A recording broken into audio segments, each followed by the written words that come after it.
August 15, 1983, the NBC studios in Burbank were buzzing with unprecedented excitement as Saturday Night Live prepared to broadcast one of the most anticipated musical episodes in television history, featuring both Prince Rogers Nelson and Rick James in what was being billed as the Battle of Funk Royalty, a live showcase that would pit two of music's most innovative and controversial artists against each other on national television. The backstage tension was palpable as crew members whispered about the explosive rivalry that had been building between the two funk legends for months, with Rick James publicly claiming that Prince was nothing more than a copycat who had stolen his sound and image, while Prince had remained characteristically silent about the accusations, leading many to believe he was intimidated by the more soulic, experienced and outspoken James. What the 25 million viewers tuning in that Saturday night didn't know was that they were about to witness one of the most shocking moments in live television history, not because of the expected musical confrontation between two funk titans, but because of what would happen when Prince, in front of the largest audience of his career, would do something so unexpected and gracious that it would completely transform Rick James's life and create one of the most beautiful examples of how true artists can turn rivalry into respect, hatred into humility, and public confrontation into private redemption. The moment that followed Prince's attack on Rick James would leave 25 million viewers in tears, change the trajectory of both artists' careers forever, and prove that sometimes the most powerful victories are won not through destruction, but through the kind of unexpected compassion that reveals the true character of genuine greatness. If you want to discover the moments when Prince proved that true strength lies not in defeating rivals, but in lifting them up, and that the greatest artists use their platform not for revenge but for redemption, please subscribe to our channel and turn on notifications. What you're about to witness shows that sometimes the most shocking thing a person can do is choose kindness when the whole world expects conflict. The rivalry between Prince and Rick James had been simmering throughout the early 1980s, fueled by media comparisons and industry politics that often pitted successful black artists against each other rather than celebrating their individual contributions to music. Rick James, who had established himself as a funk pioneer with hits like Super Freak and Give It To Me Baby, had watched Prince's meteoric rise with growing resentment and public criticism. Rick's frustration stemmed partly from legitimate artistic concerns about similarity in their musical styles, but also from deeper insecurities about his own career trajectory and the industry's tendency to focus on newer, younger artists at the expense of established performers. James had been particularly vocal in interviews about what he perceived as Prince's appropriation of funk music without proper acknowledgement of the pioneers who had created the genre. The situation had escalated when Rick James made increasingly personal attacks on Prince in major music publications, calling him a pale imitation and suggesting that Prince's success was built on copying more authentic funk artists. These comments had generated significant media attention and created genuine tension within the Minneapolis and funk music communities. Prince's management team had initially advised him to ignore Rick James's provocations, following their usual strategy of letting Prince's music speak for itself rather than engaging in public disputes. However, the intensity and frequency of James's attacks had begun to affect Prince's reputation and created pressure from his record label to address the situation publicly. The Saturday Night Live appearance had been conceived as a way to address the rivalry directly while generating massive publicity for both artists. NBC executives had pitched the show as a musical face-off that would settle the dispute once and for all, with both artists performing their signature songs back-to-back in what amounted to a televised musical duel. Behind the scenes, however, the situation was more complex than the media narrative suggested. Prince had been quietly researching Rick James's background and had discovered details about James's personal struggles. that had never been reported in the music press, including his battle with addiction, financial difficulties, and the death of his mother just months before their SNL appearance. That evening, 34-year-old NBC producer Sarah Williams had been tasked with managing what everyone expected would be a tense and potentially explosive live television event. Sarah had produced dozens of musical episodes, but nothing had prepared her for the level of anticipation and media attention surrounding the budget. Prince Rick James confrontation. In the hours leading up to the broadcast, Sarah had noticed that Prince seemed unusually contemplative and focused, spending time alone in his dressing room with what appeared to be handwritten notes and a small gift bag that he had brought to the studio. When asked about his preparation for the performance, Prince had simply body-doughy said that he hoped the evening would be, quote, meaningful for everyone involved. Rick James, meanwhile, had arrived at the studio in a combative mood, telling reporters and crew members that he was ready to show Prince what real funk sounds like, and that he expected to expose the truth about who the real innovator is. James's confidence masked deeper anxieties about the comparison with Prince and generous concerns about his own recent career struggles. The format for the evening had been carefully planned to build maximum tension. Rick James would perform first, followed immediately by Prince, with both artists remaining on stage for a brief segment where they would be interviewed together by host Eddie Murphy. The expectation was that this final segment would produce the confrontational television moment that everyone anticipated. As the show began, Rick James delivered a powerful performance of Super Freak that reminded viewers why he had been such an important force in funk music. His stage presence was commanding and his musical execution flawless, setting a high bar for Prince's subsequent performance and establishing the competitive dynamic that the producers had hoped to create. When Prince took the stage to perform 1999, the energy in Studio 8H was electric with anticipation. Prince's performance was characteristically innovative and energetic, demonstrating why he had become such a dominant force in contemporary music. The musical contrast between the two performances highlighted the different approaches each artist brought to funk music, but also revealed the mutual influences and shared musical DNA that connected their work. The moment of truth came during the final segment, when Eddie Murphy introduced both artists for what everyone expected would be a tense confrontation.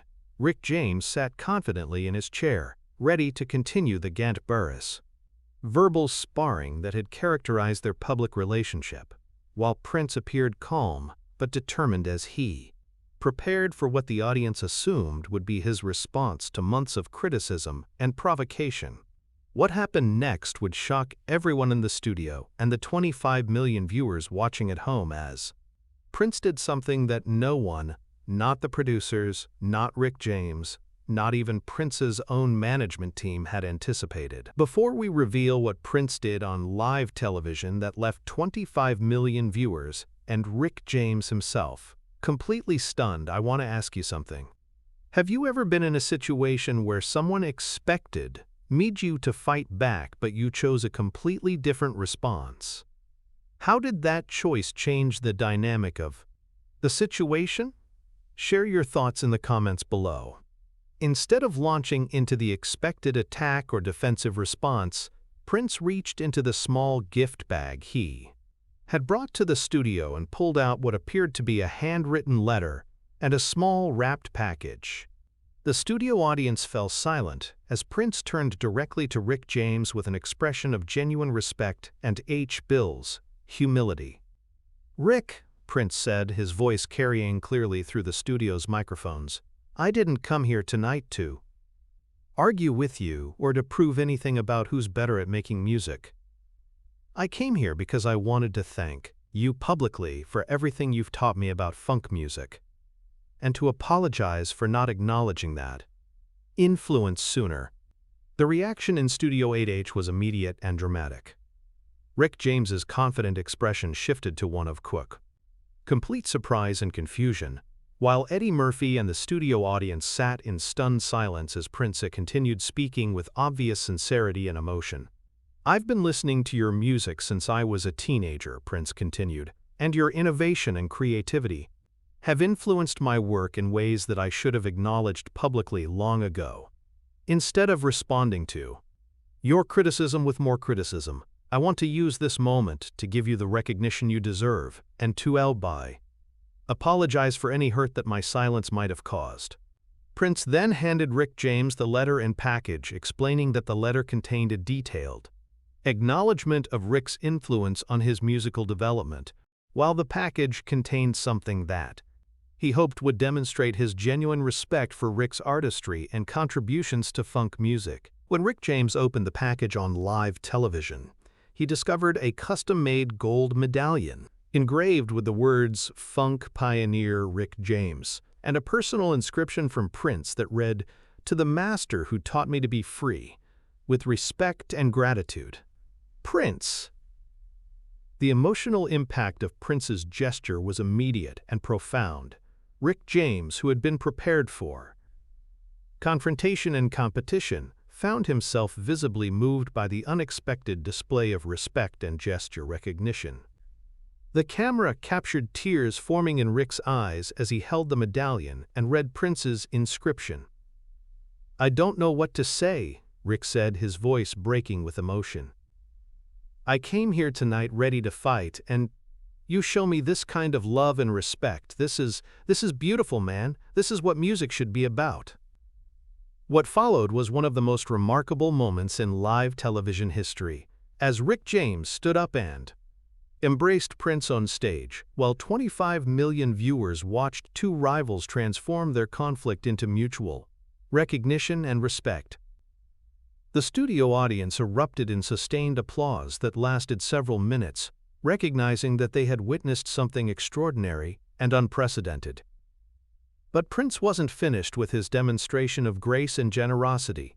In the remaining minutes of the broadcast, he invited Rick James to join him in an impromptu performance of Super Freak, with Prince providing keyboard accompaniment while Rick sang his signature song.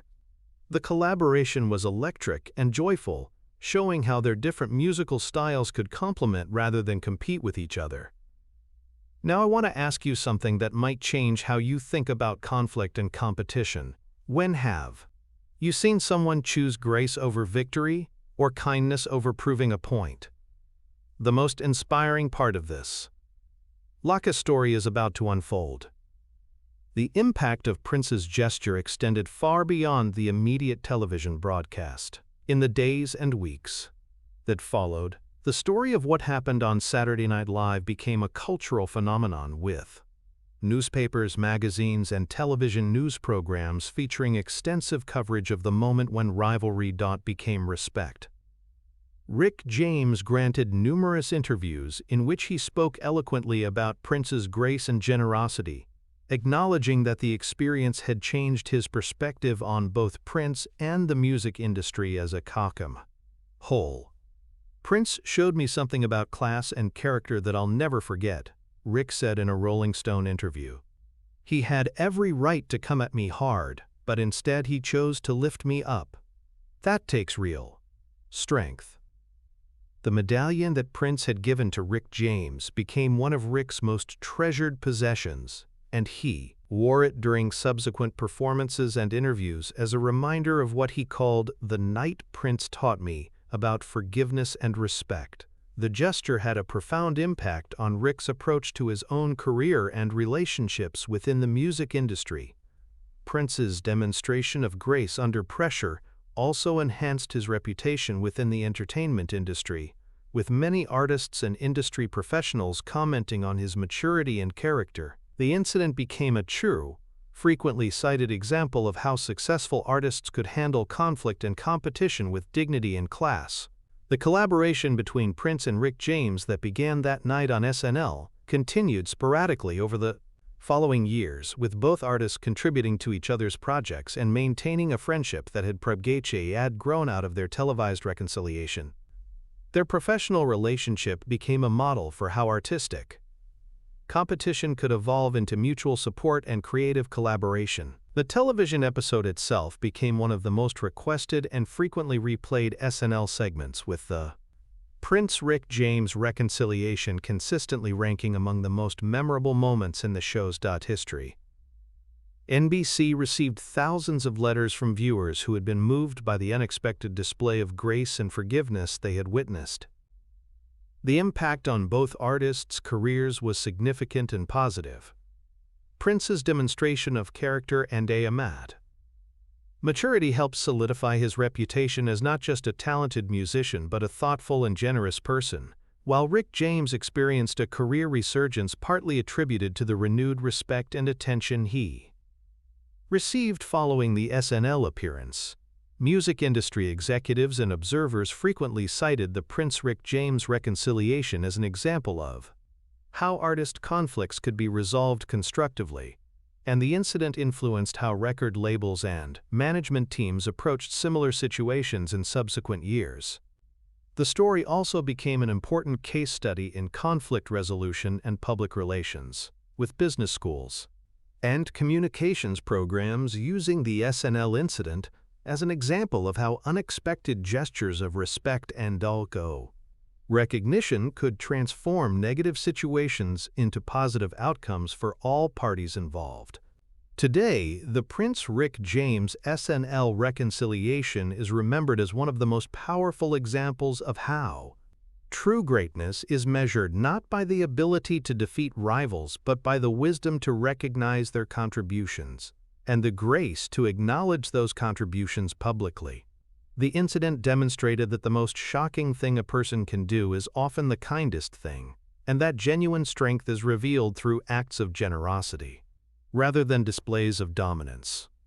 The lesson from that August night remains relevant for anyone facing conflict or competition, the most lasting. Victories are often won not by defeating opponents, but by finding ways to honor their contributions while demonstrating the kind of character and grace that elevates everyone involved. Prince's choice to attack Rick James's expectations rather than Rick James himself created a moment of television magic that reminded 25 million viewers that the most powerful response to hostility is often unexpected kindness, and that true artists use their platforms not to diminish others but to celebrate the rich traditions and influences that have shaped their own creative journeys. Thank you for joining us on this journey through one of Prince's most surprising demonstrations of grace and character that transformed rivalry into respect and conflict into collaboration. If this story inspired you to choose kindness over conflict or recognition over revenge in your own life, please subscribe and share your own experiences of turning difficult situations into positive outcomes in the comments below.